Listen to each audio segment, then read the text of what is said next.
Hello,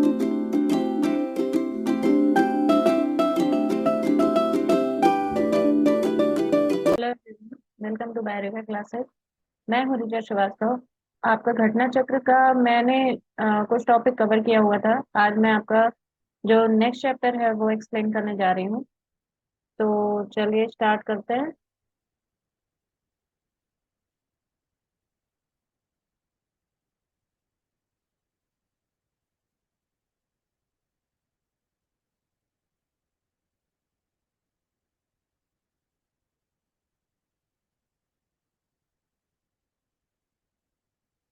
next chapter है आपका वर्गीकी।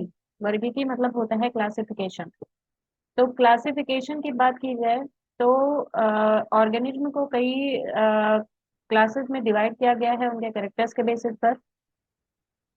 तो इसमें लिखा हुआ है कि जीव विज्ञान की वह शाखा जिसके अंतर्गत, एक मिनट,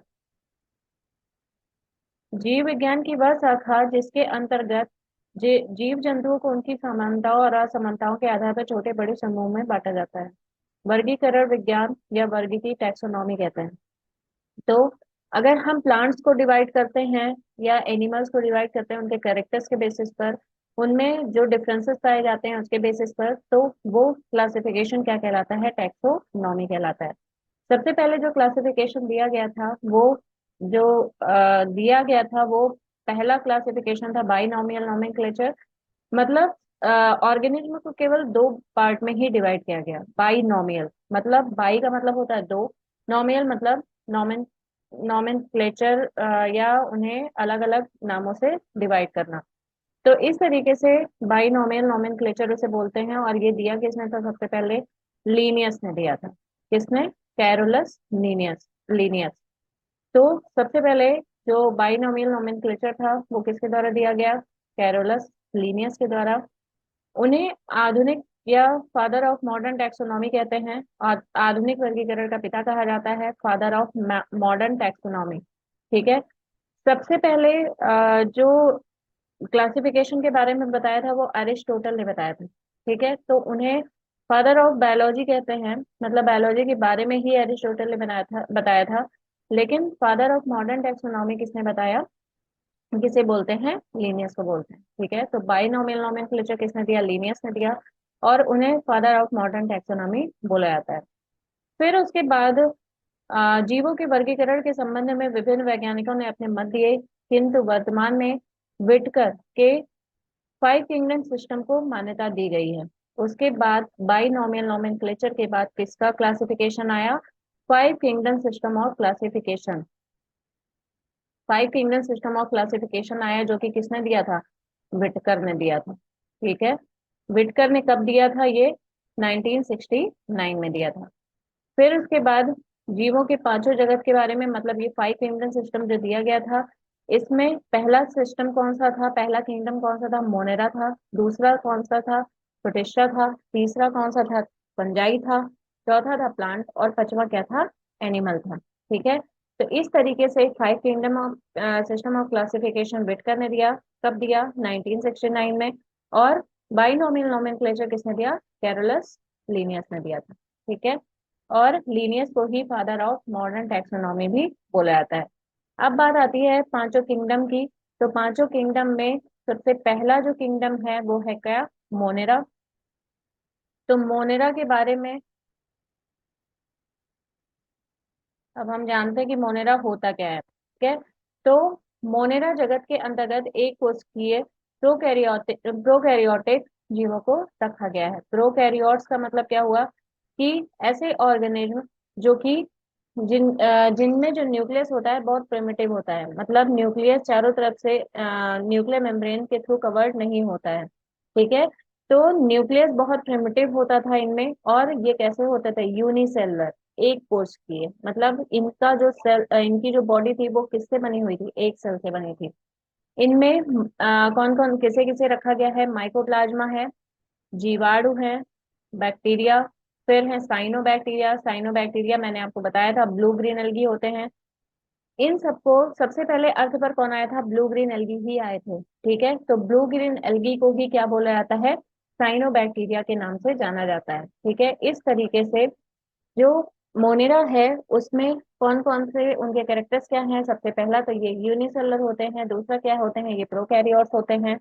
और इनके एग्जाम्पल क्या हैं, माइकोप्लाज्मा, जीवाणु और साइनोबैक्टीरिया, ये सारे इसके एग्जाम्पल हैं। माइकोप्लाज्मा क्या होता है, तो माइकोप्लाज्मा स्वतंत्र जीवन यापन करने वाले सूक्ष्मतम जीव हैं, अर्थात ये स्वयं विकास और प्रजनन करने में समर्थ सबसे छोटे जीव होते हैं। मतलब ये इनमें डेवलपमेंट खुद ब खुद होता है, और ये इनमें रिप्रोडक्शन भी जो होता है वो अपने आप होता है। मतलब ये रिप्रोडक्शन भी करने की और डेवलपमेंट करने की कैपेसिटी इनमें पाई जाती है। और ये क्या होते हैं, फ्रीली मूव करते हैं। मतलब ये अपनी जो इनका जो लाइफ स्पैन होता है वो फ्री, बिल्कुल फ्री होकर के ये लाइफ अपना स्पेंड करते हैं। दूसरा क्या है, साइनोबैक्टीरिया। साइनोबैक्टीरिया को ब्लू ग्रीन एल्गी भी बोला जाता है। फिर नेक्स्ट क्या है, बैक्टीरिया। बैक्टीरिया ये सबसे क्या होते हैं, सिंपल होते हैं, अति सूक्ष्म तथा एक कोशिकीय आर्द्र जीव हैं।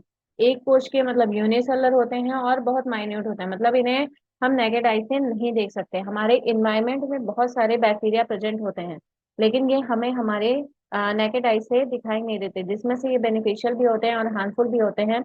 लेकिन ज्यादातर ये क्या होते हैं, हमें कहीं कहीं इनका बेनिफिट बहुत ज्यादा देखने को मिलता है इन्हें। और ये सारे अब किस में आते हैं, मोनेरा में आते हैं। इनके अगर इनके साइज की बात की जाए, क्योंकि ये बहुत माइन्यूट ऑर्गेनिज्म होते हैं मोनेरा के, तो इनका जो साइज होता है वो 2 से 4 माइक्रोन होता है। माइक्रोन मतलब बहुत छोटा साइज। ठीक है, नेक्स्ट क्या है, ये मानव के लिए लाभदायक एवं हानिकारक दोनों हो सकते हैं, ये मैंने बताया अभी आपको। पोषण के आधार पर हेट्रोट्रॉपिक एंड ऑटोट्रॉपिक होते हैं। ये मैंने जब आपको इवोल्यूशन के बारे में बताया था तो मैंने बताया था कि सबसे पहले अर्थ पर कौन आया था, हेट्रोट्रॉपिक आए थे और यूनिसेलुलर आए थे। ठीक है, उन्हीं हेट्रोट्रॉपिक से क्या हुआ, ऑटोट्रॉप्स का फॉर्मेशन हुआ। हेट्रोट्रॉप्स के बारे में भी मैंने बताया था कि हेट्रोट्रॉप्स होते क्या हैं। ये हेट्रोट्रॉप्स जो होते हैं ये दूसरों पर डिपेंडेंट होते हैं, मतलब ये दूसरों से अपना फूड मटेरियल लेकर के अपटेक करते हैं। ठीक है, और ऑटोट्रॉप्स क्या होते हैं, मतलब हेट्रोट्रॉप से ही डेवलपमेंट किसका हुआ था, ऑटोट्रॉप्स का हुआ था। तो ऑटोट्रॉप्स क्या होते हैं, मतलब जो अपना खाना खुद बना लेते हैं। ठीक है, तो ऑटोट्रॉप जो होते हैं ये 2 प्रकार के होते हैं। एक ऐसे होते हैं जो कि फोटोसिंथेसिस करते हैं, मतलब लाइट के प्रेजेंस में जो खाना खुद बनाते हैं उन्हें क्या बोलते हैं, फोटो सिंथेसिस। उस प्रोसेस को क्या बोलते हैं, फोटोसिंथेसिस। और रसायन संश्लेषी, मतलब जो केमिकल के प्रेजेंस में खाना बनाते हैं उन्हें रसायन संश्लेषी कहा जाता है। ठीक है, तो इस तरीके से जो आउटरट्रॉपिक बैक्टीरिया होते हैं उन्हें 2 टाइप्स में डिवाइड किया गया है। कौन कौन से, एक होते हैं जो फोटोसिंथेसिस करते हैं, एक जो होते हैं कीमोसिंथेटिक। कीमोसिंथेटिक मतलब केमिकल, कीमो का मतलब क्या होता है, केमिकल, और सिंथेटिक मतलब सिंथेसाइज करना, मतलब फूड मटेरियल को बनाना। मतलब जो ऐसे ऑर्गेनिज जो कि केमिकल के प्रेजेंस में फूड सिंथेसाइज करते हैं उन्हें क्या बोलते हैं, कीमोसिंथेटिक बैक्टीरिया बोला जाता है। ठीक है, अब नेक्स्ट क्या है, आर्की बैक्टीरिया। ये सब किस कैटेगरी में आते हैं, मोनेरा किंगडम में इन्हें रखा गया है, क्योंकि ये कैसे थे, बहुत प्रिमिटिव थे। मतलब ये यूनिसेलुलर थे और ये दूसरों पर डिपेंडेंट थे, मतलब ये अपना खाना खुद नहीं बना सकते थे। लेकिन धीरे धीरे हेट्रोट्रॉप से डेवलपमेंट किसका हो गया, ऑटोट्रॉप्स का। अब क्या है आर्की बैक्टीरिया, इनके जो लक्षण होते हैं वो सामान्य जीवाणुओं से भिन्न होते हैं। मतलब ये इनके कुछ करेक्टर्स जो हैं वो अलग होते हैं, जैसे इनके मिथेनोजेंस समूह अवायवीय होते हैं तथा ये दलदल वाले स्थानों एवं पशुओं के रूमेन में पाए जाते हैं।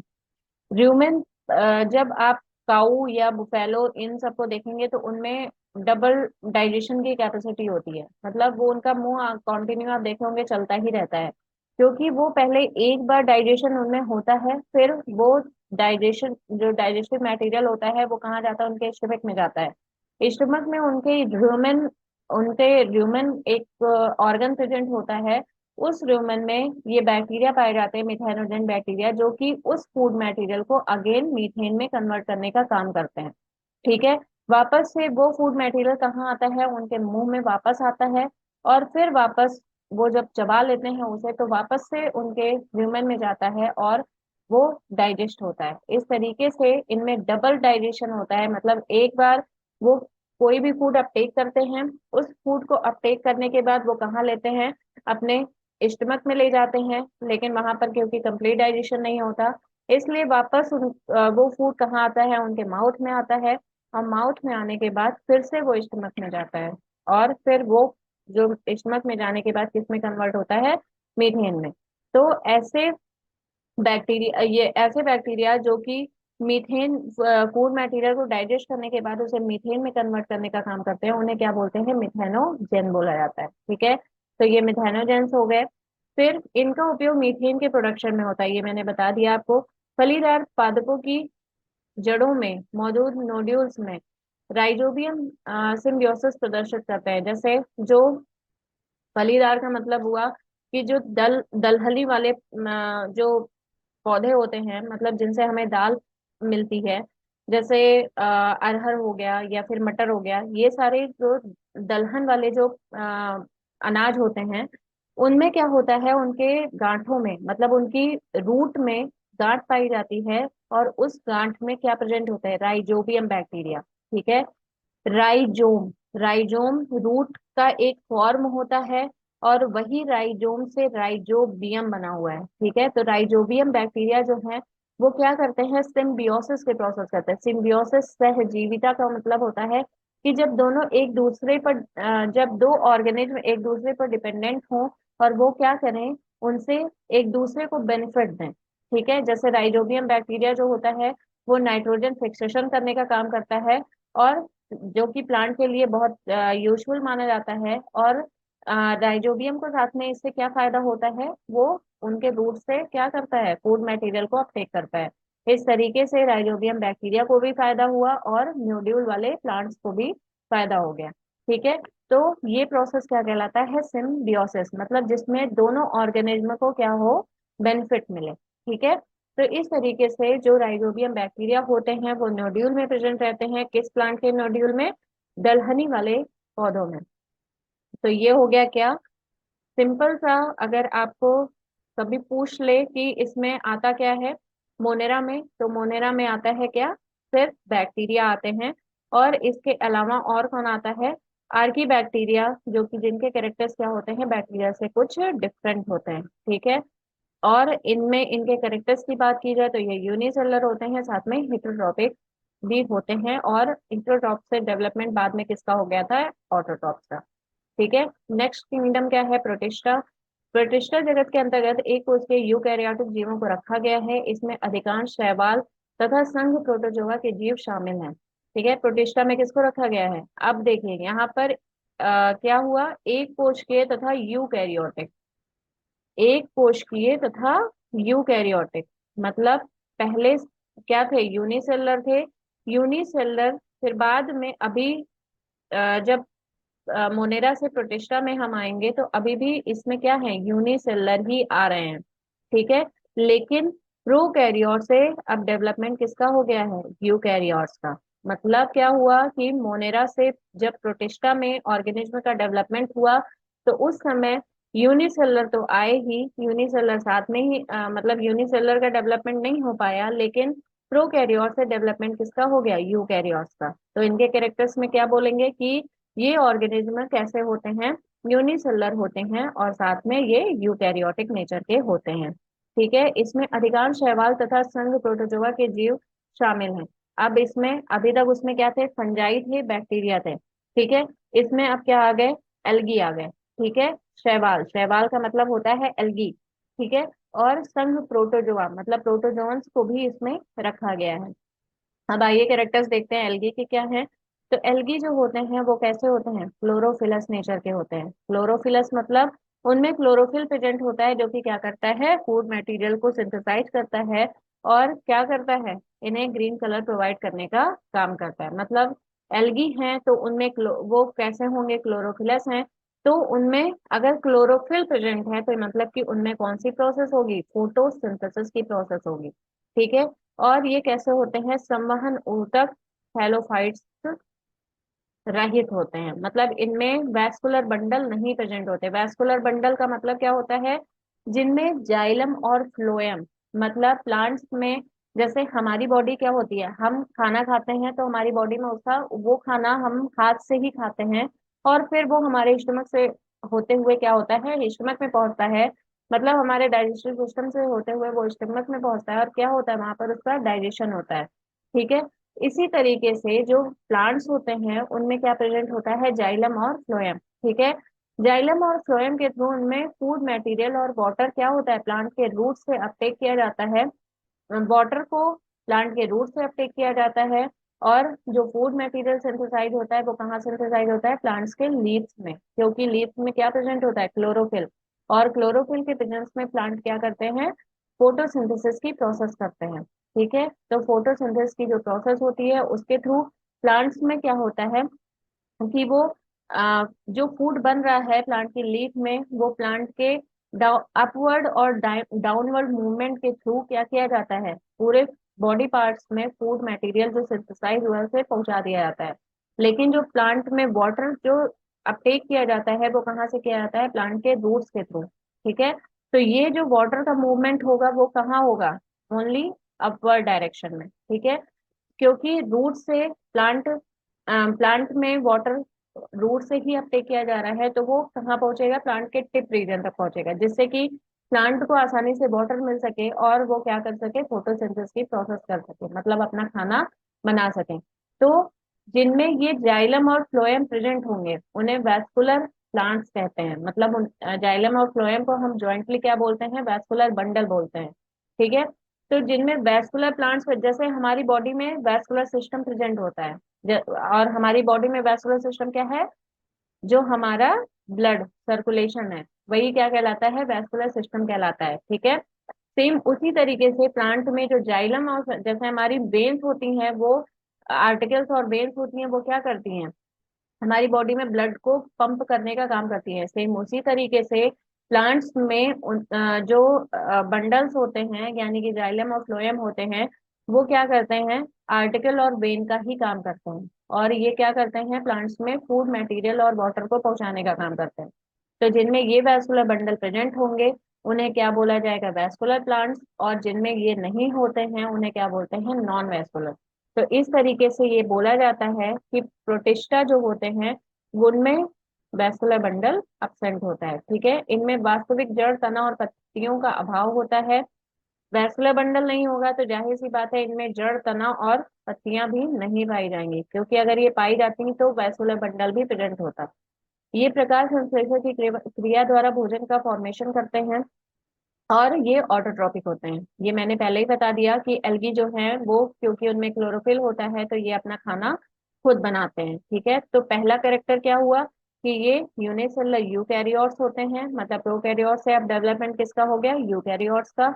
इनका एग्जाम्पल क्या है, दूसरा एग्जाम्पल अभी छोड़ देते हैं, अभी इसके आगे बढ़ते हैं। ये कैसे होते हैं, नॉन वेस्कुलर होते हैं। तो पहला पॉइंट क्या था, यूनिसेलुलर यूकैरियोट्स, यूनिसेलुलर यूकैरियोट्स। दूसरा पॉइंट क्या था, ये नॉन वेस्कुलर होते हैं। और तीसरा पॉइंट क्या था कि ये ऑटोट्रॉपिक नेचर के होते हैं, यानी कि ये फोटोसिंथेसिस करते हैं। ठीक है। तो ये तीन मेन पॉइंट हो गए। अब इनका एग्जाम्पल अगर लिखना है तो शैवाल और प्रोटोजोआ। ठीक है, एल्गी एंड प्रोटोजोआ।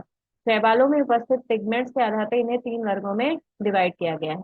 मतलब शैवाल में क्या प्रेजेंट होता है, वैस्कुलर बंडल प्रेजेंट होता है, सॉरी वैस्कुलर बंडल absent होता है। ठीक है। अब इनमें पिगमेंट के बेसिस पर इनको तीन पार्ट में, पिगमेंट का मतलब हुआ कि जो प्लांट को कलर प्रोवाइड करते हैं। ठीक है। तो प्लांट को कलर प्रोवाइड करने के बेसिस पर या पिगमेंट के बेसिस पर प्रेजेंट, कौन कौन से पिगमेंट प्रेजेंट है तो उसके बेसिस पर इनको तीन पार्ट में डिवाइड किया गया है। पहला क्या है, क्लोरोफाइसी। क्लोरोफाइसी मतलब यहाँ पर क्लोरो लिखा हुआ है यानी कि क्लोरोफिल हो गया। क्लोरोफाइसी मतलब जिनमें क्लोरोफिल प्रेजेंट होगा, और जहां पर क्लोरोफिल की बात आ गई मतलब वहां पर कौन सा पिगमेंट आ गया, यानी कि ग्रीन कलर आ गया। ठीक है। तो यहाँ पर देखिए एग्जाम्पल में क्या दिया हुआ है, हरा शैवाल, मतलब ग्रीन एल्गी।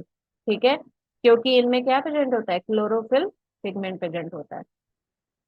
सेकंड क्या है, रोडोफाइसी। रोडोफाइसी मतलब रोडो, रोडो का मतलब यहाँ पर एग्जाम्पल क्या दिया हुआ है, रेड एल्गी। आर से रेड, आर से रोडोफाइसी। ठीक है। मतलब जिनमें रेड कलर का पिगमेंट पाया जाता है उन्हें क्या बोलते हैं, रोडोफाइसी बोला जाता है। ठीक है। तो पहला क्या हो गया, क्लोरोफाइसी। दूसरा क्या है, रोडोफाइसी। क्लोरो मतलब ग्रीन कलर जहां पर होगा उसे क्लोरोफाइसी बोलेंगे। रोडोफाइसी मतलब रेड कलर जहां होगा वहां रोडोफाइसी बोलेंगे। और तीसरा क्या है, फियोफाइसी, जहां पर ब्राउन कलर होगा। ठीक है, ऐसे अलगी जो ब्राउन कलर के होते हैं उन्हें किस में रखा गया है, फियोफाइसी में रखा गया है। ठीक है, बस याद आपको यही करना है, फियोफाइसी। बाकी का दोनों तो आप कलर से ही कोरिलेट कर सकते हो। क्लोरोफिल मतलब ग्रीन कलर, तो क्लोरोफाइसी में रखा गया। रोडोफाइसी मतलब आर से रेड होता है, और रोडोफाइसी तो मतलब लाल कलर हो गया। और अगर ब्राउन कलर के एल्गी हैं तो उन्हें किस में रखा गया, थियोफाइसी में। तो उल्लेखनीय है कि शैवालों के अध्ययन को क्या बोलते हैं, फाइकोलॉजी बोला जाता है। ठीक है, फाइसी फाइसी ये सारा लास्ट में आ रहा है ना। तो एल्गी के स्टडी को हम क्या बोलते हैं, फाइकोलॉजी बोलते हैं। ठीक है, ध्यातव्य के है कि कुछ सवालों को पादप जगत के अंतर्गत शामिल किया गया है। तो दो किंगडम आपका कंप्लीट हुआ, कौन कौन सा, एक कौन सा है, एक है मोनेरा, दूसरा क्या है, प्रोटिस्टा। ठीक है, अब बात आती है किसकी, फंजाई की। तीसरा कौन सा था, फंजाई है। फंजाई क्या है, फंजाई पर्ड पड़ हरिम रहित, यानी कि इनमें क्लोरोफिल एब्सेंट होता है। अगर क्लोरोफिल एब्सेंट हुआ तो यानी कि ये कैसे होंगे, हिट्रोट्रॉपिक नेचर के होंगे। मतलब फंजाई जितने भी हैं वो कैसे नेचर के होते हैं, हिट्रोट्रॉपिक, मतलब वो दूसरों पर खाने के लिए डिपेंडेंट होंगे, वो खाना खुद नहीं बना सकते। ठीक है, तो मतलब ये पर्ण हरिम रहित का मतलब ही क्या हो गया, नॉन क्लोरोफिलस, मतलब ये क्लोरोफिल इनमें एब्सेंट होता है। संवहन ऊतक रहित, मतलब इनमें भी वैस्कुलर बंडल प्रेजेंट नहीं होता है। ठीक है, और इनमें रखा किसको गया है, थैलोफाइट्स को। थैलोफाइट्स मतलब जिनकी बॉडी थैलस लाइक होती है। जैसे हमारे घरों में पॉलिथीन होता है ना, पॉलिथीन जैसा होता है। तो ठीक उसी तरीके से इनकी बॉडी भी कैसी होती है, पॉलिथीन के जैसी, मतलब बैग लाइक, सैक लाइक होती है। ठीक है, इसीलिए इनको थैलोफाइट्स बोलते हैं। ठीक है, ये कैसे होते हैं, हेट्रोट्रॉपिक नेचर के होते हैं। अब फंजाई में जो इनकी सेल वॉल होती है, सेल वॉल का मतलब जो इनकी आउटर लेयर होती है वो किस चीज की बनी होती है, काइटिन की बनी होती है। ठीक है, प्लांट्स की जो सेल वॉल होती है वो किस चीज की बनी होती है, सेलुलोज की बनी होती है। लेकिन इनकी जो सेल वॉल होती है वो किस चीज की बनी होती है, काइटिन की। तो पहला कैरेक्टर क्या हो गया कि ये नॉन क्लोरोफिलस होते हैं, इनमें वैस्कुलर बंडल अब्सेंट होता है। वैस्कुलर बंडल और कहाँ अब्सेंट होता है, मोनेरा में भी और प्रोटिस्टा में भी, मतलब अभी तक वैस्कुलर बंडल का फॉर्मेशन नहीं हुआ है। ठीक है, फिर इनकी जो सेल वॉल होती है वो किस चीज की बनी होती है, काइटिन की। अब ये नॉन क्लोरोफिलस हैं तो मतलब ये कैसे होंगे, हेट्रोट्रॉपिक नेचर के होंगे। ठीक है, फंजाई हेट्रोट्रॉपिक होते हैं, नॉन क्लोरोफिलस होते हैं, और इनकी बॉडी वैस्कुलर बंडल नहीं होता है इनकी बॉडी में। और ये क्या बोला जाता है, इनकी बॉडी को थैलोफाइट्स बोलते हैं। और अब कवक के अध्ययन को क्या बोला जाता है, माइकोलॉजी। ठीक है, शैवालों के अध्ययन को क्या बोलते हैं, फाइकोलॉजी। और कवक के अध्ययन को क्या बोलते हैं, माइकोलॉजी। फिर है क्या कि खमीर और कुकुरमुत्ता या मशरूम एक प्रकार के कवक हैं। ईस्ट क्या होता है, ये भी एक तरह का कवक है, जैसे जिससे जलेबी बनाई जाती है, वही ईस्ट। ईस्ट मिला के ही तो जलेबी बनती है। बहुत सारे फूड प्रोडक्ट्स ऐसे हैं जो कि ईस्ट के द्वारा ही बनाए जाते हैं। तो वो ईस्ट जो होता है वो ईस्ट किस कैटेगरी में आता है, फंजाई की कैटेगरी में। कुकुरमुत्ता या मशरूम जो होते हैं वो भी एक प्रकार के क्या होते हैं, कवक ही होते हैं।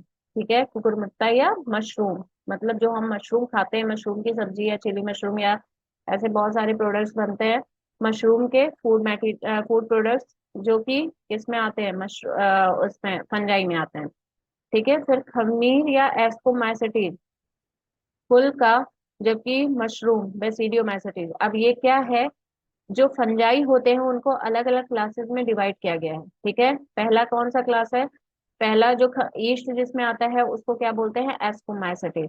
ठीक है, और जिसमें ये आता है मशरूम, उसे क्या बोलते हैं, बेसिडियोमाइसिटीज। ठीक है, ये तो आपको याद करना पड़ेगा। फिर है माइगोराइजा या कवक मूल, कवकों तथा उच्चतर पादपों की जड़ों के मध्य सहजीवी साक्षर सिम्बियोटिक एसोसिएशन प्रदर्शित करता है। माइक्रोराइजा क्या करता है, जैसे राइजोबियम होता है, कि वो प्लांट की जड़ों में या उनके नोड्यूल्स में पाया जाता है, सेम उसी तरीके से माइकोराइजा भी होता है, जो कि जो हायर प्लांट्स होते हैं या फंजाई जो होते हैं, उनकी बॉडी पर ये रह करके सिम्बियोटिक एसोसिएशन शो करता है। सिम्बियोटिक मतलब जिसमें दोनों को बेनिफिट हो। ठीक है, तो सिम्बियोटिक रिलेशनशिप बनाने का काम भी फंगस में कौन करेगा? माइकोराइजा। और जो शैवाल होते हैं उनमें कौन करता है? उनमें कौन करता है? राइजोबियम।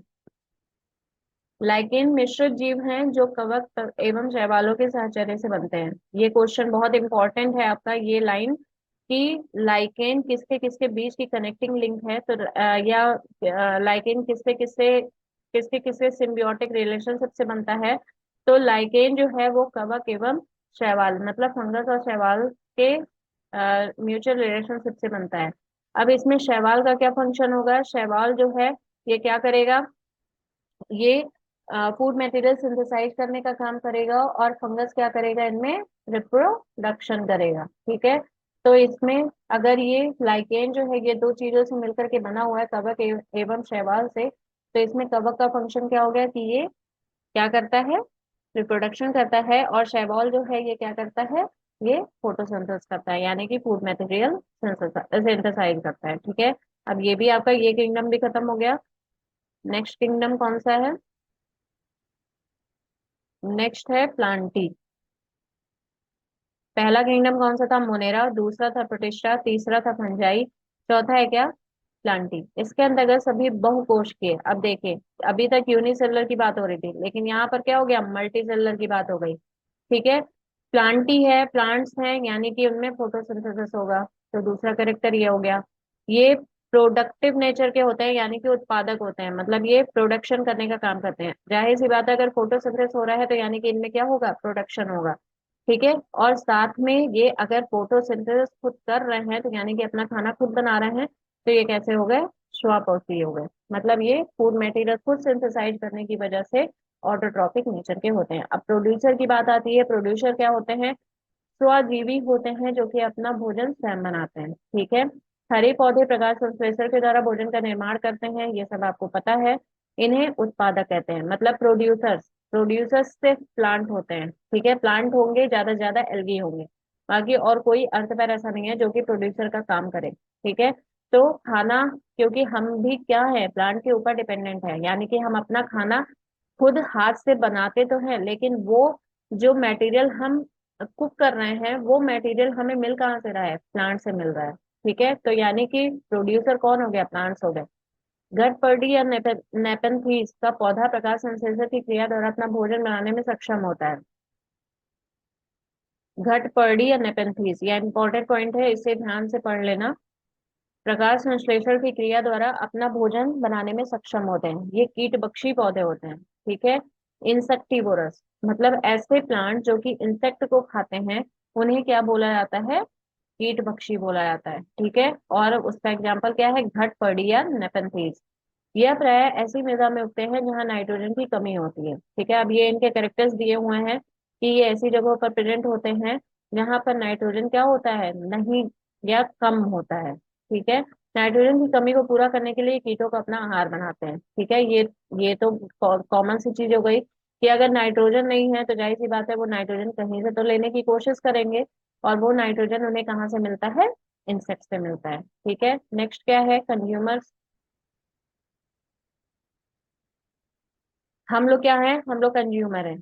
परोपजीवी मतलब जो दूसरों पर डिपेंडेंट रहे, अर्थात दूसरों जीवों से अपना भोज्य पदार्थ ग्रहण करते हैं।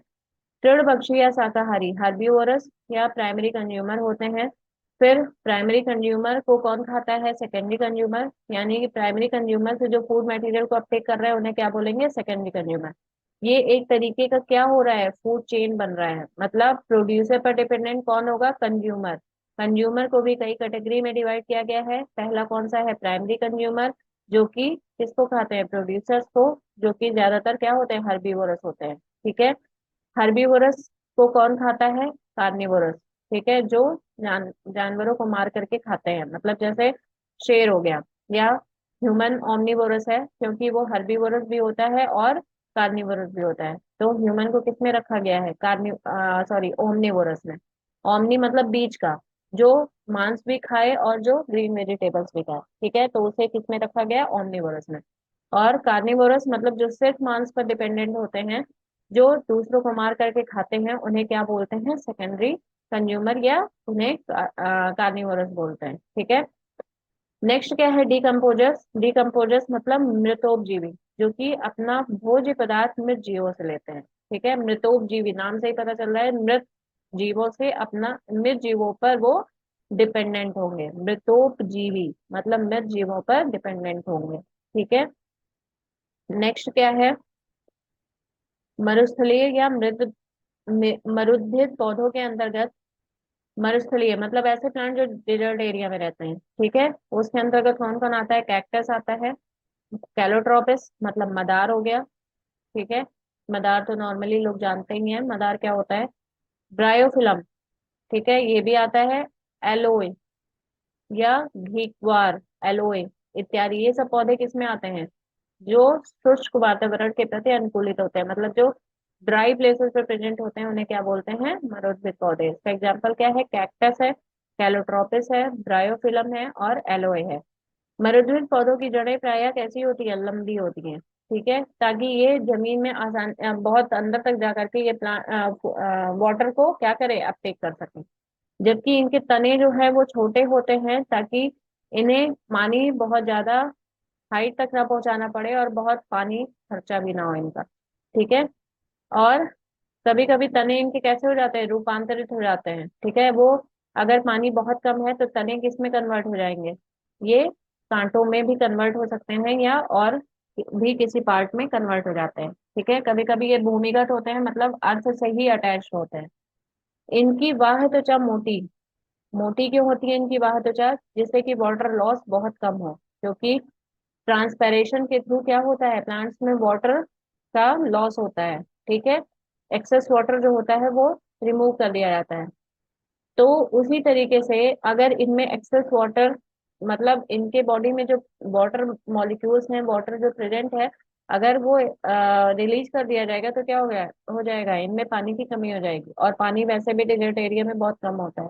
तो इसलिए इनकी जो त्वचा होती है वो कैसी होती है? मोटी होती है, ठीक है, और क्यूटिकल की परत से ढकी होती है, ठीक है, जिससे कि इनमें वाटर मॉलिक्यूल्स का लॉस ना होने पाए, तथा पत्तियां कांटों में परिवर्तित हो जाती हैं, ठीक है।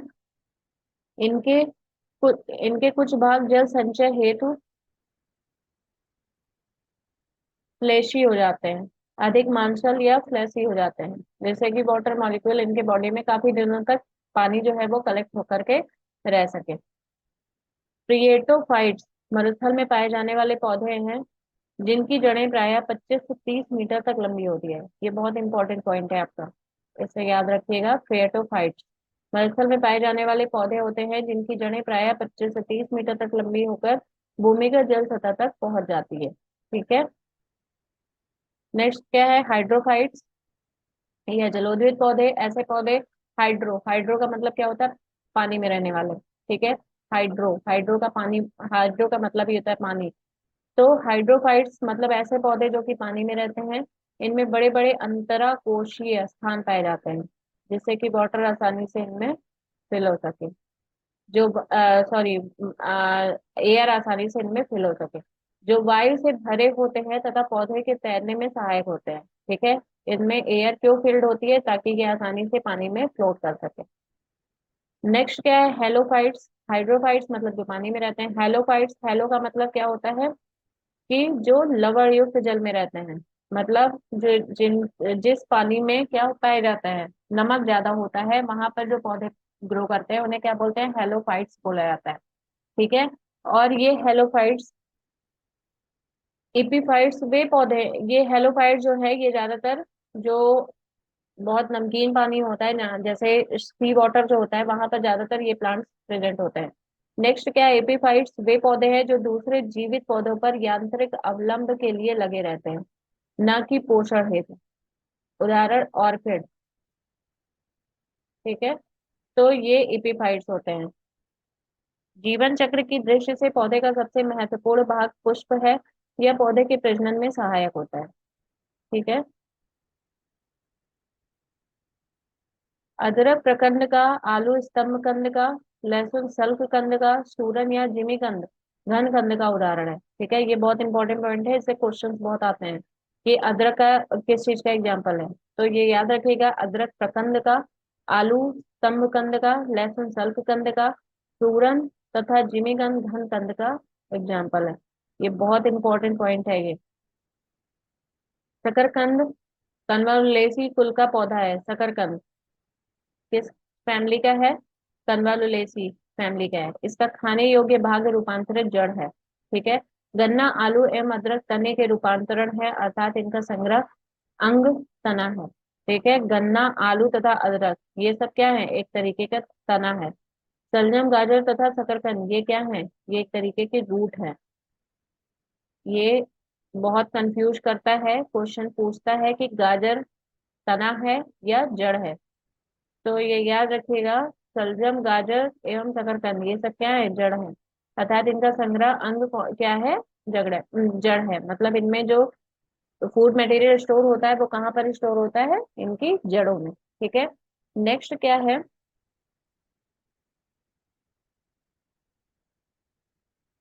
मटर लेग्यूमिनेसी कुल का डाइकोटिलेडनस प्लांट है, और ये कैसा होता है? हर्बेसियस होता है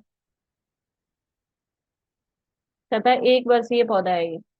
इनमें सारे के लिए क्या होती है? टेंड्रल्स पाई जाती है। ठीक है। मटर का पौधा अक्सर करके लोग देखे ही होंगे, ज्यादातर लोग। तो ये किस फैमिली में आता है? लेग्यूमिनेसी फैमिली में, जिसमें राइजोबियम जो है वो इनके रूट नोड्यूल्स में प्रेजेंट होता है। ठीक है, तो वो लेग्यूमिनेसी फैमिली का पौधा है। और ये क्या है? डाइकोटिलेडनस प्लांट है, मतलब जिनके जैसे चना है, चने को बीच में से तोड़ो तो वो क्या होता है? दो बराबर बराबर भागों में बढ़ जाता है। तो ये एक करेक्टर डाइकोटिलेडनस प्लांट का ही है कि अगर उनके सीड को ब्रेक किया जाता है तो वो दो बराबर भागों में ब्रेक होता है। ठीक है, तो ये डाइकोटिलेडनस प्लांट है। हर्बेसियस नेचर के होते हैं, मतलब हर्ब, मतलब झाड़ियों की तरह प्रेजेंट होते हैं। एक वर्षीय पौधा है। मटर का पौधा ज्यादा दिन तक तो रहता नहीं है, एक वर्षीय होता है। फिर नेक्स्ट क्या है? गन्ना ग्रेमनी या पोएसी फैमिली का है। ठीक है, ये फैमिली नेम तो याद रखिएगा क्योंकि ये अक्सर करके एग्जाम में पूछ लेता है। और सिर्फ ये पीसीएस में नहीं, बहुत सारे कम्पिटिटिव एग्जाम्स में भी पूछा जाने वाला क्वेश्चन है। ये बहुत कंफ्यूजिंग क्वेश्चन भी है। स्पेशली ये जो सलजम, गाजर ये सब है, ये तना है, जड़ है, ये सारे क्वेश्चन बहुत आते हैं। तो जिसका तना स्टेम कटिंग आमतौर से कायिक प्रवर्धन के लिए प्रयुक्त किया जाता है।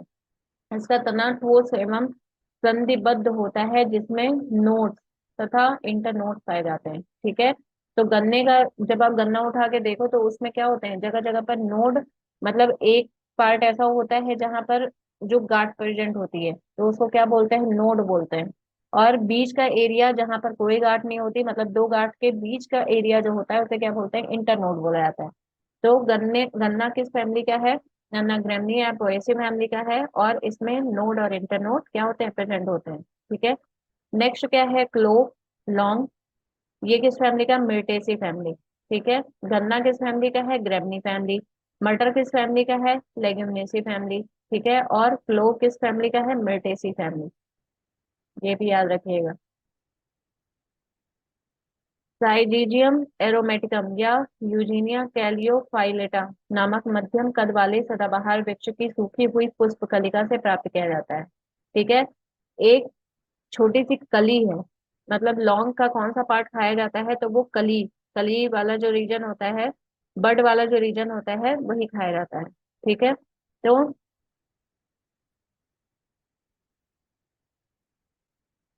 प्लांट का नाम क्या है? यूजीनिया कैरियोफाइलेटा। फैमिली कौन सी है? मिर्टेसी है। ठीक है। साइजीरियम एरोमेटिकम भी इसे बोलते हैं। ये एरोमेटिकम, एरोमा, एरोमा मतलब जिसमें सुगंध बहुत ज्यादा होती है तो उसे से याद रखिएगा, एरोमेटिकम।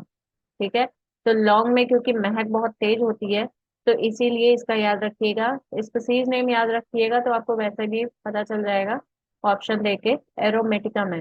ठीक है, साइजीजियम एरोमेटिकम। इसका उपयोग भोज्य पदार्थों तथा दंत सूल निवारक इत्यादि में किया जाता है। दांत में दर्द होता है तो लोग लौंग खा लेते हैं। ठीक है, वही लिखा हुआ है। भोज्य पदार्थों या खाने वाने में जैसे खांसी खांसी आ रही है तो उसमें भी लौंग लोग ज्यादा खाते हैं, क्योंकि लौंग क्या होता है? गर्म बहुत होता है।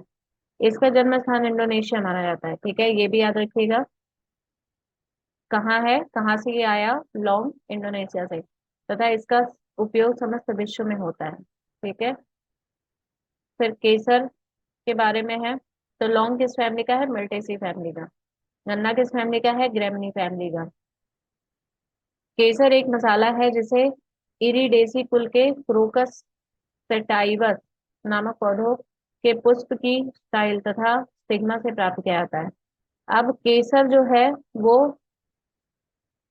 बहुत, पहली बात तो ये बहुत कॉस्टली होता है, और केसर जल्दी से बहुत ओरिजिनल मिल नहीं पाता है। ये किस फैमिली का है? इरिडेसी फैमिली का है। ठीक है, किस फैमिली का? इरिडेसी। और प्लांट का नाम क्या है? Crocus sativus. ठीक है, क्रोकस।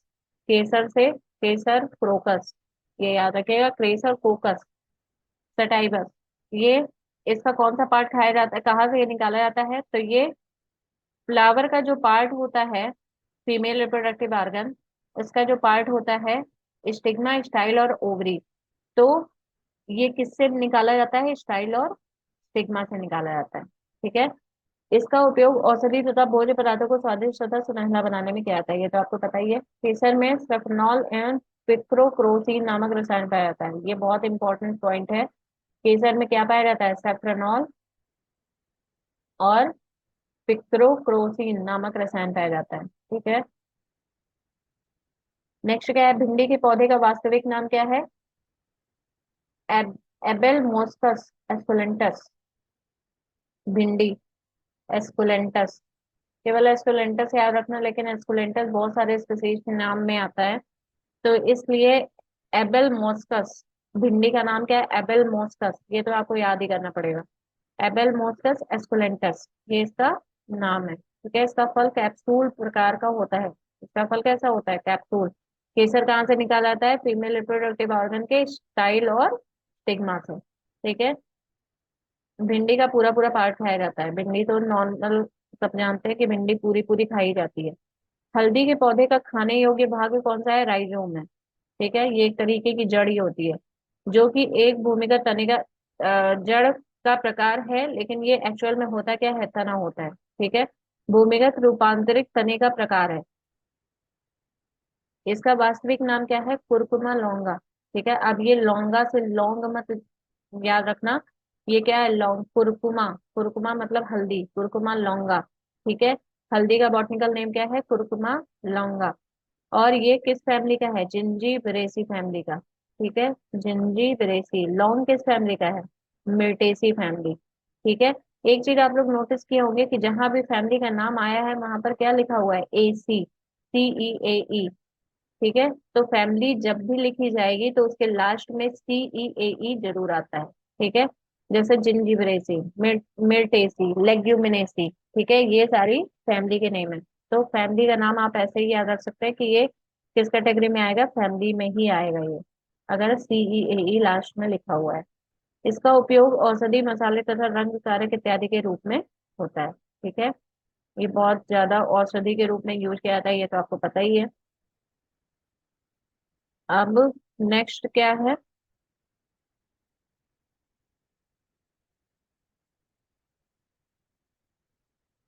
नेक्स्ट है सहतूत, अनानास तथा कटहल का फल सोरोसस कहलाता है। ठीक है, इसे क्या बोलते हैं? इसके फल को सोरोसस कहते हैं। काजू व सिंघाड़ा का फल नट कहलाता है। काजू व सिंघाड़ा का फल क्या कहलाता है? नट कहलाता है। और अनानास, कटहल, इन सब का फल क्या कहलाता है?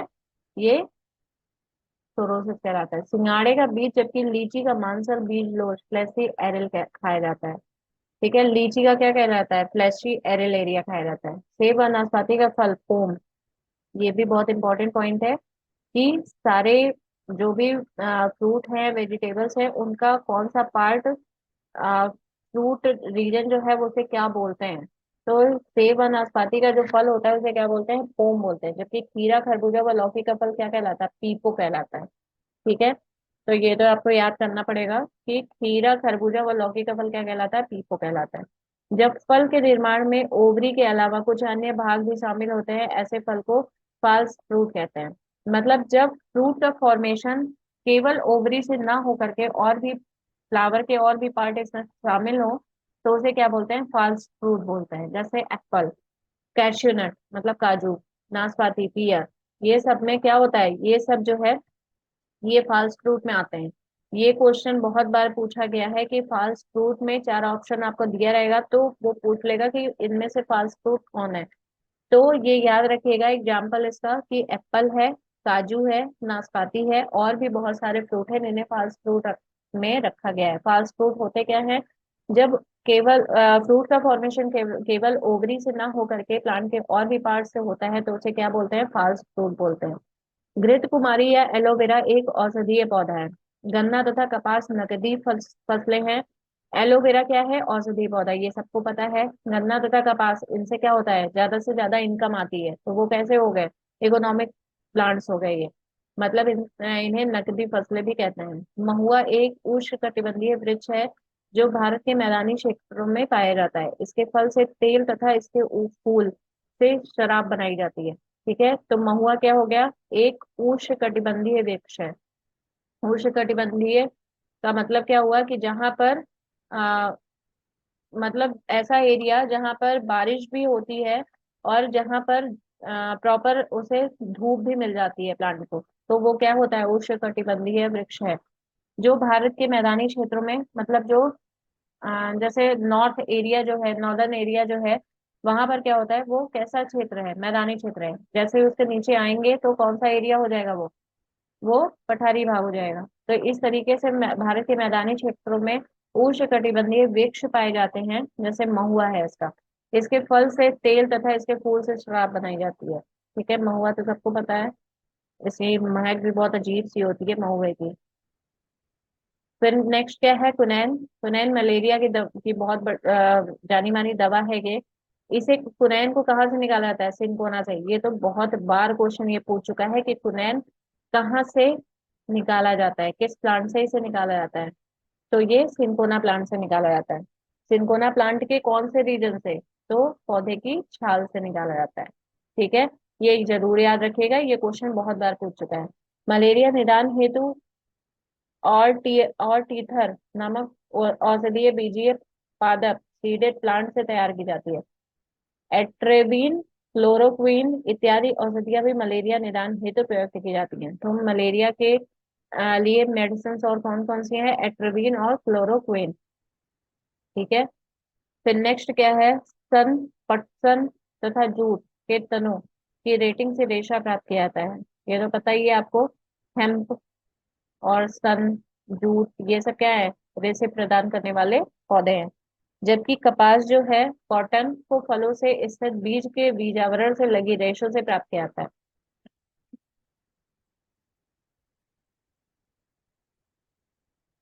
और ये जो है, ये रेशे दो प्रकार के होते हैं, बड़ी लिंट रेशा और छोटी फज रेशा। ठीक है, लिंट रेशे, लिंट फाइबर्स क्या होते हैं, व्यापारिक तौर पर अधिक महत्वपूर्ण होते हैं। ये कपास का प्रमुख रासायनिक घटक सेलुलोज होता है। ठीक है, प्लांट में ज्यादातर क्या प्रेजेंट होता है, सेलुलोज प्रेजेंट होता है। तो कपास का प्रमुख रासायनिक घटक कौन सा है, रासायनिक घटक सेलुलोज है, जिसकी मात्रा 91 से 94% होती है। इसमें जल लगभग 6 to 8% तथा सूक्ष्म मात्रा में वसा, प्रोटीन, प्रोटोप्लाज्म, खनिज लवण, ये सब क्या होते हैं, इसमें प्रेजेंट होते हैं। ठीक है, मतलब इसमें पानी बहुत कम अमाउंट में होगा, 6 to 8%। और सूक्ष्म वसा में वसा, प्रोटीन, प्रोटोप्लाज्म, खनिज लवण आदि पाए जाते हैं। पपीते का वास्तविक नाम क्या है, कैरिका पपाया। ये बॉटनिकल नेम याद रखिएगा, बॉटनिकल नेम भी बहुत इंपॉर्टेंट है। बॉटनिकल नेम अक्सर करके कंफ्यूज करता है। तो पपीते का बॉटनिकल नेम क्या है, कैरिका पपाया। पपाया नाम से ही आपको पता चल जाएगा, कैरिका पपाया। इसमें उपस्थित पपैन एंजाइम प्रोटीन के पाचन में सहायक होता है। पपैन एंजाइम, पपाया है पपैन एंजाइम। तो पपीते में कौन सा एंजाइम प्रेजेंट होता है, पपैन एंजाइम।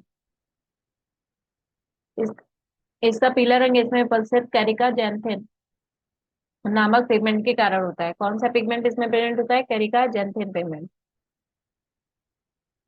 सेब के फल में लाली का कारण एंथोसाइनिन नामक वर्णक पिगमेंट होता है। ये सब समझाने जैसा कुछ भी नहीं है इसमें। ये सारी चीजें आपको सिर्फ रटनी पड़ेंगी, क्योंकि ये नाम ऐसा है जो कि आपको रटना ही रटना है। सेब, एंथोसाइनिन। सेब में कौन सा पिगमेंट है? एंथोसाइनिन। पपीता में कौन सा एंजाइम प्रेजेंट होता है? पेपाइन एंजाइम, जो कि क्या करता है? प्रोटीन का डाइजेशन करता है। इसमें पिगमेंट कौन सा प्रेजेंट होता है? तो कैरिका जैंथेन पिगमेंट। ठीक है। और सेब में एंथोसाइनिन पिगमेंट।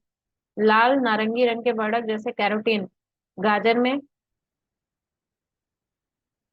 टमाटर में कौन सा है? लाइकोपिन वर्णक। गाजर में, ये आपको पता भी होगा, गाजर में कौन सा पिगमेंट होता है? कैरोटीन। ये भी कई बार पूछ चुका है क्वेश्चन। टमाटर में लाइकोपीन पिगमेंट होता है पीले रंग के वर्णक जैसे जैंथोफिल हल्दी में। जैंथोफिल अभी कोरियन हल्दी जब पढ़ा रही थी मैं, तो उसमें मैंने बताया आपको कि हल्दी क्या है। हल्दी में कौन सा पिगमेंट होता है? Xanthophyll pigment.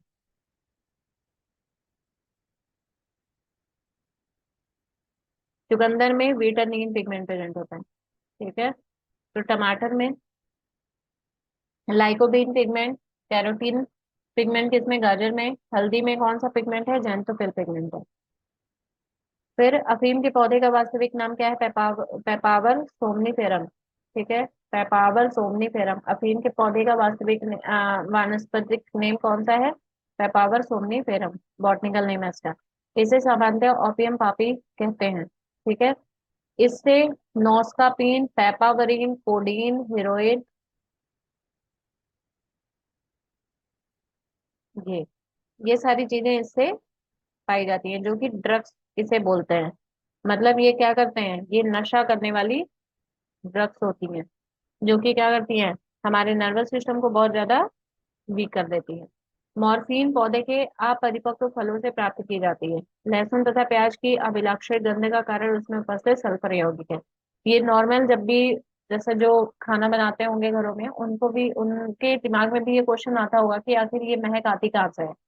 तो लहसुन और प्याज में ये जो गंध होती है, ये किस चीज की वजह से होती है? सल्फर प्रेजेंट होने की वजह से। फिर प्याज के छिलके उतारने से आंसू आने का कारण प्याज से निष्कासित सल्फेनिक एसिड है। ठीक है। ये भी बहुत इंपॉर्टेंट क्वेश्चन है। ये तो जनरल भी लोग ऐसे क्वेश्चन कर लेते हैं कि प्याज छीलो तो आंसू क्यों आता है? तो क्यों आता है? क्योंकि वहां पर सल्फेनिक एसिड प्रेजेंट होता है।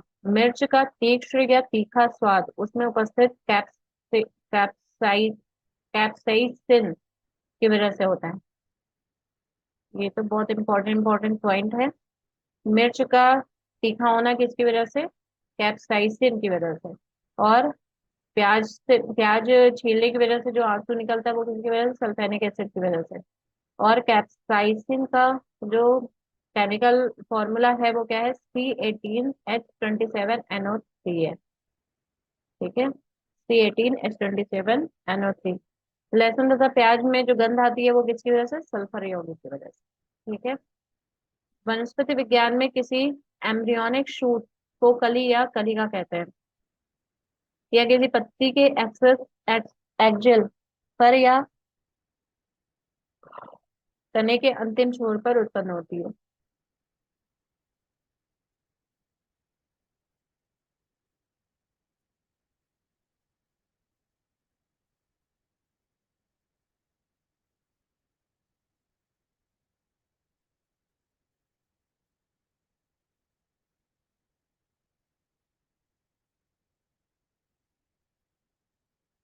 कॉर्क ओक नामक वृक्ष की छाल छाल से प्राप्त किया जाता है। इसका बॉटनिकल नेम क्या है? क्वेरकस सुबर, ये इसका बॉटनिकल नेम है। इस पौधे का उत्पत्ति स्थल मेडिटेरेनियन रीजन है। मतलब ओक प्लांट जो है वो ज्यादातर कहाँ पर प्रेजेंट होता है? मेडिटेरेनियन रीजन में। ठीक है। नेक्स्ट कौन सा किंगडम है? एनिमल एनिमल किंगडम, एनिमेलिया भी इसे बोलते हैं। इसमें वर्टिब्रेटा और नॉन वर्टिब्रेटा आते हैं। जीव वैज्ञानिकों के अनुसार जीवन जीव जगत में सबसे अधिक संख्या किसकी है? इंसेक्ट की है। आर्थ्रोपॉड्स के अंतर्गत जो इंसेक्ट्स होते हैं वो किसमें आते हैं? ऑर्थ्रोपोडा में इन्हें रखा गया है। इनकी कुल स्पीसीज जो है वो 15 लाख से अधिक है, जिसमें से सबसे ज्यादा 10 लाख से भी अधिक कीटों की संख्या में है। मतलब इंसेक्ट्स जो है वो ज्यादातर किसमें है? 10 लाख से भी ज्यादा है। पादप जातियों की संख्या लगभग 4 लाख है। प्राय सभी एक कोश के जीवों में अलैंगिक विधि द्वारा जनन होता है। किसके द्वारा? अलैंगिक विधि द्वारा। ठीक है, ए सेक्सुअल रिप्रोडक्शन। अमीबा एक कोश के प्रोटोजोआ जंतु है जो कि प्राय खंडन विधि द्वारा जनन करता है। मतलब अमीबा क्या है? यूनिसेलर है, और ये इसमें प्रोटोजोअन्स होते हैं ये, और इनमें क्या होता है? बडिंग की प्रोसेस होती है। ठीक है, तो इस तरीके से द्विखंडन विधि द्वारा जनन होता है इनमें। ये देखिए, इसका शॉर्ट में सारे करेक्टर्स दिए हुए हैं, अगर आपका मन होगा तो आप पढ़ लेना इसे। नेक्स्ट क्या है? मुख उपांग पक्षियों एवं स्तनियों की त्वचा में चुभकर रक्त चूसने के लिए उपयोजित होते हैं, जबकि नर मच्छर के मुख उपांग, एक मिनट,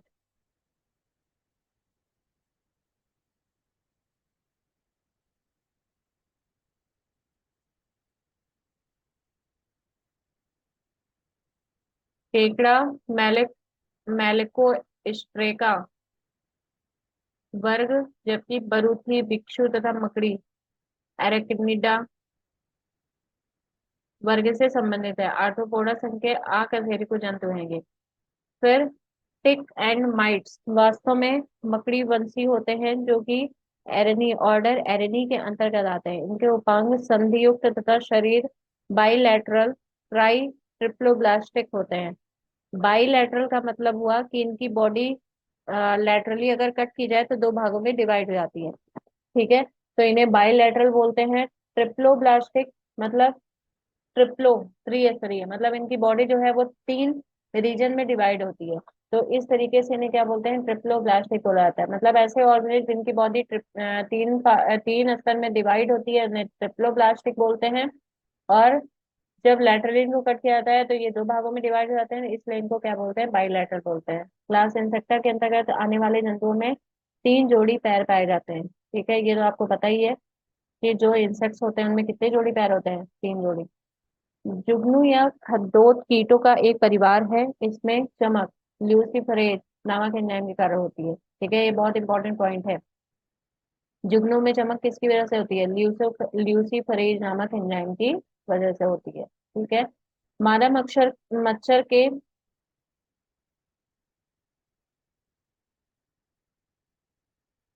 मुख उपांग पक्षियों एवं स्तनियों की त्वचा में चुभकर रक्त चूसने के लिए उपयोजित होते हैं, जबकि नर मच्छर के मुख उपांग फल फूलों का रस चूसने के लिए।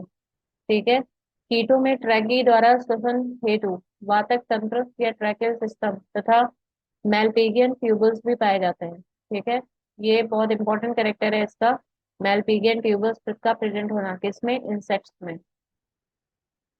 मेलपिगियन ट्यूबल जो है वो इनका एक्सक्रीटरी ऑर्गन होता है। और ट्रैकियल सिस्टम है जिसकी वजह से इनमें ऑक्सीजन का अपटेक किया जाता है। मतलब इनमें ऑक्सीजन, जैसे हमें लंग्स होते हैं वैसे इनमें ट्रैकियल सिस्टम प्रेजेंट होता है। रेशम के कीट से रेशम की प्राप्ति होती है। रेशम का कीट शहतूत के पत्तों पर पनपता है। लाख कैरिया लैक्का, लक्का, ये तो लाख का नाम आप वैसे भी इस चीज से पता चल सकता है, लक्का इसे बोलते हैं। एवं लेसिफर लक्का नामक कीट द्वारा प्राप्त होता है। मधुमक्खियां सामाजिक कीट है जो फूलों से मकरंद इकट्ठा कर, मकरंद मतलब जो फ्रूट जूस है उसे इकट्ठा करती हैं और इससे क्या बनाती हैं? शहद का फॉर्मेशन करती हैं।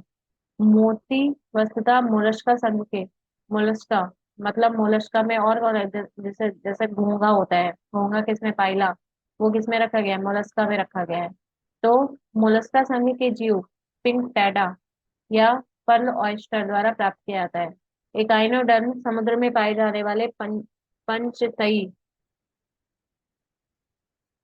अरीय पेंटामेरस रेडियल सिमेट्री वाले ड्यूटरोस्टोमी यूसिलोमेट यूमेटोजोआ होते हैं। एकाइनोडर्म ये कहाँ प्रेजेंट होते हैं? समुद्र में पाए जाते हैं। पंचतई अरीय पेंटामेरस रेडियल सिमेट्री में प्रेजेंट होती है। इनके शिशु प्र- प्रावस्था में शरीर की बाइलेटरल होते हैं। मैंने बायलेटरल बता दिया, बायलेटरल होता क्या है? इकाइनोडर्म रेडियल सिमेट्री होती है, मतलब इनको किसी भी साइड से कट करो तो ये बराबर भागों में ही डिवाइड होंगे। इगाइनोडर्म प्राय ओविपेरस होते हैं। ओविपेरस में मतलब जो अंडे देते हैं, किंतु कुछ पिंडज या सजीव प्रजनक विविपेरस भी होते हैं, मतलब लेकिन कुछ ऐसे भी होते हैं जो कि बच्चे डायरेक्ट देते हैं।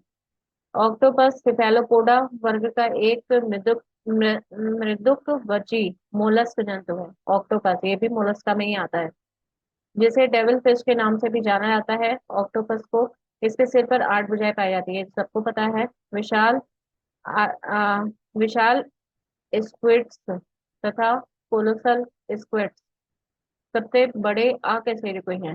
कोलो ये तो बहुत इंपॉर्टेंट पॉइंट है। कोलोसल स्क्विड्स और विशाल स्क्विड्स, ये दोनों क्या है, सबसे बड़े अकशेरुकी हैं, मतलब इनवर्टिब्रेट है। कोलोसल स्क्विड्स की लंबाई अपेक्षाकृत कम किंतु वजन अधिक होता है। ठीक है, ये इसको याद करने का सबसे अच्छा तरीका यही है कि आप गूगल पे जा करके इसके बारे में सर्च कर लो और एक बार उसकी इमेज देख लो, आपको समझ में आ जाएगा कि ये है कैसा। होमियोथर्मल अर्थात गर्म रुधिर वाले वार्म ब्लडेड वे जंतु हैं जिनके शरीर का ताप वातावरण के ताप से प्रभावित ना होकर सदैव एक सा रहता है। ठीक है, इसके अंतर्गत पक्षी तथा स्तनधारी आते हैं। जैसे हम लोग क्या है, हम लोग वार्म ब्लडेड है क्योंकि हमारी बॉडी का टेम्परेचर क्या होता है, मेंटेन रहता है। वो हमारे इन्वायरमेंट के टेम्परेचर के अकॉर्डिंग मेंटेन होता रहता है। और जो कोल्ड ब्लडेड होते हैं उनकी बॉडी का टेम्परेचर क्या होता है, वो घटता बढ़ता रहता है। इसीलिए ऐसे ऑर्गेनिज्म जब जैसे जो गर्मी में रहने वाले होते हैं वो क्या कहाँ चले जाते हैं, जैसे छिपकली है। छिपकली जैसे ही ठंडक आती है वो क्या कहाँ, अंडरग्राउंड हो जाते हैं। क्यों? क्योंकि उनकी बॉडी का टेम्परेचर वो मेंटेन नहीं कर सकती, इसलिए वो किस में चले जाते हैं, हाइबरनेशन में चले जाते हैं। इसके अंतर्गत मत्स्य, उभयचर, सरीसृप इत्यादि जंतु आते हैं। ठीक है, फिर नॉकटर्नल एनिमल होते हैं। नॉकटर्नल एनिमल एनिमल कौन से हैं? दिन में आराम करते हैं किंतु रात्रि में सक्रिय रहते हैं। इन जंतुओं में प्रायः श्रवण व घ्राणेन्द्रियां अत्यधिक विकसित होती हैं एवं दृष्टि क्षमता विशेष अनुकूलित होती है। मच्छर मच्छर चमगादड़, उल्लू, कीवी इत्यादि जंतु प्राय रात्रिचर होते हैं किंतु जंतुओं के नाम मछलियों के नाम से मिलते जुलते हैं, परंतु ये वास्तविक मछलियां नहीं है। जैसे जेलीफिश, सितारा मछली या स्टारफिश, Echinoderm, Rhythmia silverfish, कीट वर्ग, cuttle fish, mollusc, Hague fish, Cyclostomata, devil fish, mollusc, crayfish, arthropoda. मतलब इनमें ये है तो लास्ट में फिश लिखा हुआ है, लेकिन ये फिश में उस स्पीसीज में नहीं आते हैं। कुछ वास्तविक मछलियां जैसे flying fish, cat fish, pipe fish, paddle fish, gold fish, glow fish, cat fish इत्यादि।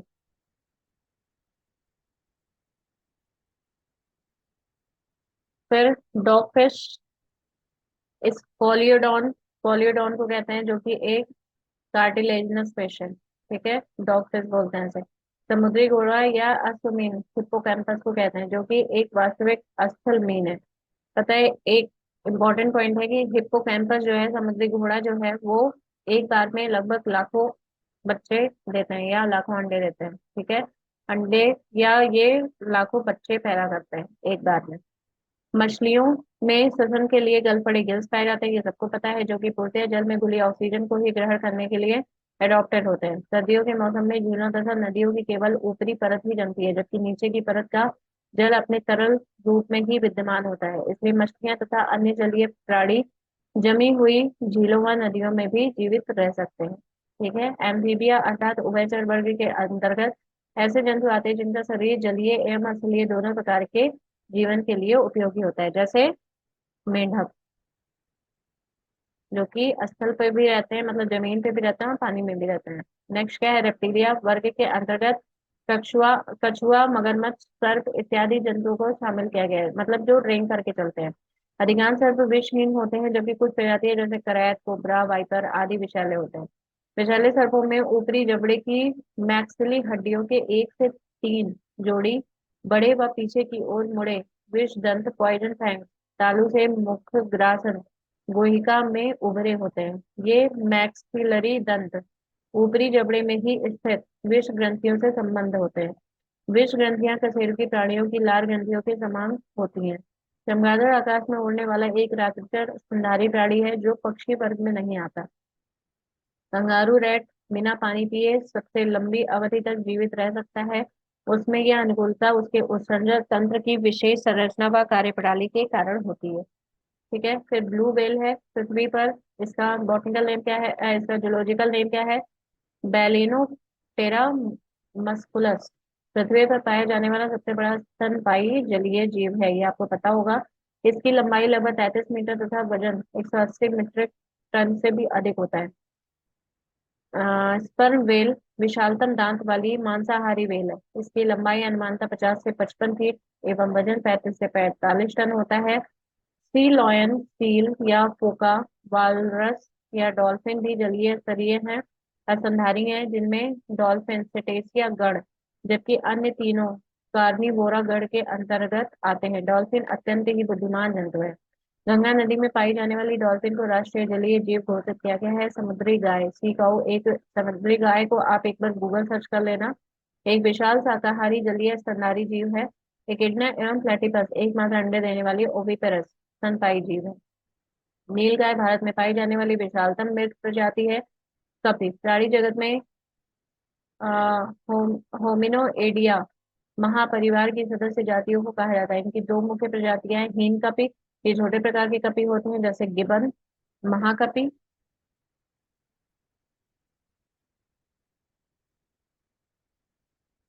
ये बड़े प्रकार के मानव नुमा कपी होते हैं जैसे चिंपैंजी, गोरिल्ला, ओरंगुटान तथा मनुष्य। लंगूर कपी वर्ग में नहीं बल्कि वानर वर्ग में शामिल होते हैं। ठीक है, फिर वर्तमान में होमोसेपियंस सेपियंस बुद्धि में सर्वोच्चतम जंतु है, जिसमें हम लोग आते हैं। इसमें चिंतन, जानने की इच्छा प्रकट करना, तर्क संगत तथा अक्षरबद्ध वाणी और भौतिक मुद्राओं तथा भावनाओं की अभिव्यक्ति इत्यादि की क्षमताएं होती हैं। इसके इनके कपाल गुहा का आयतन, ये याद रखना आप, क्योंकि ये पूछ लेता है, 1350 से 1500 क्यूबिक सेंटीमीटर होता है। ठीक है, तो चलिए आज के लिए बस इतना ही। अब आज के लिए बस इतना ही रखते हैं। मैं आपको धीरे धीरे और भी चीजें जो है वो कवर करती चलूंगी। आई होप आपको मेरा वीडियो पसंद आ रहा होगा। अगर मेरा वीडियो आपको पसंद आ रहा है तो प्लीज मेरे चैनल को लाइक करें, शेयर करें एंड सब्सक्राइब करें। Okay, thank you.